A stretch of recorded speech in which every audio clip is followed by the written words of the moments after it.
We are sharing this critical incident community briefing to provide information about an officer-involved shooting that occurred on April 1st, 2020 in the city of Jurupa Valley.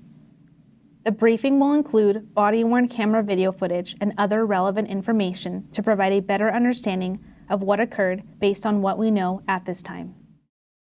Our special enforcement team was in the city of Jurupa Valley, investigating leads on a subject who had escaped from a Federal Bureau of Prisons Reentry Center. The shooting occurred while officers attempted to take the suspect into custody in the city of Jurupa Valley. Per policy, the Riverside County Sheriff's Department and the Riverside County District Attorney's Office are investigating the officer-involved shooting. Our department will investigate if the shooting was within policy. The investigation involves interviewing witnesses, examining forensic evidence, reviewing video and audio evidence, and more.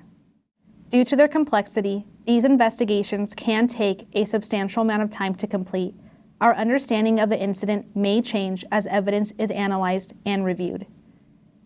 Conclusions will not be drawn about whether the officers acted within the law and our policies until all facts are known and the investigations are completed. We honor and respect the value of all human life. The use of force is a matter of critical concern, both to the public and our department. We began using body-worn cameras in 2013. Because they are worn at shoulder level and face the same direction at all times, they do not always record everything an officer sees and experiences. A word of caution, some of the images may be disturbing. Viewer discretion is advised. On February 21st, 2020, Raymond Villa escaped from a Federal Bureau of Prisons Reentry Center in the city of El Monte, and a warrant was issued for his arrest. Villa, who is 39 years old, was a city of Chino resident prior to his incarceration in federal prison. This is footage that was captured from a business camera at the location. Here is the moment the officer attempted to make contact and take Villa into custody.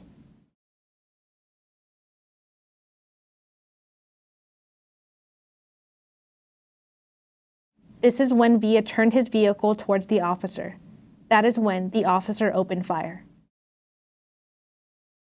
You are about to see the body-worn camera footage of the officer who fired at the suspect and the other officers on scene. Stop!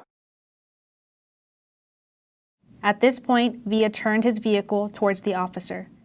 Stop, he's moving. He's going to go. Stop the car! Stop, he's hitting your car. Stop! Stop! Within seconds of the shots fired, officers called for medical assistance. If you could have their Riverside FD to stage at 11 and Lamb to code 4. Undo your seatbelt. Copy. Get out the car. Get out the car. Is he responsive? Yeah. Get out of the car. Show us your hands. And we got one that's injured. Officers undergo significant training on how to provide aid. Wait, we got one here? Another one right here. Hey, get Another tourniquet. Another tourniquet or gauze? Another tourniquet. I got it. Another tourniquet. There you go. Another gauze. Our officers immediately began rendering aid to Villa as they awaited the arrival of paramedics. While rendering aid to the suspect, officers inquired about and searched him for weapons.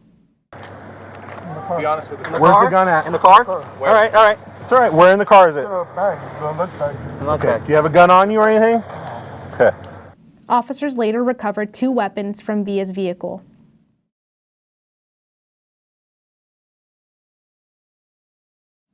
Villa sustained non-life-threatening injuries and was taken into custody. He was transported to a local hospital for medical treatment. Villa was later taken into federal custody by the Marshal's office. The officer involved in the shooting was placed on administrative leave per department policy.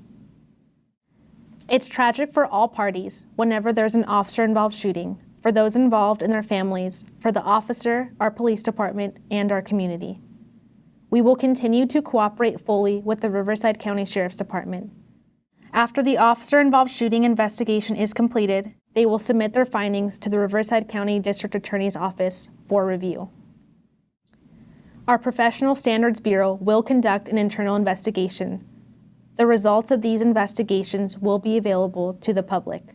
Whenever there's a shooting or significant use of force, We also review all aspects of our response to look for ways to enhance our tactics, policies, and procedures.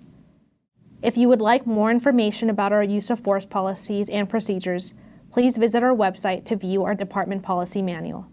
Thank you for viewing this critical incident community briefing.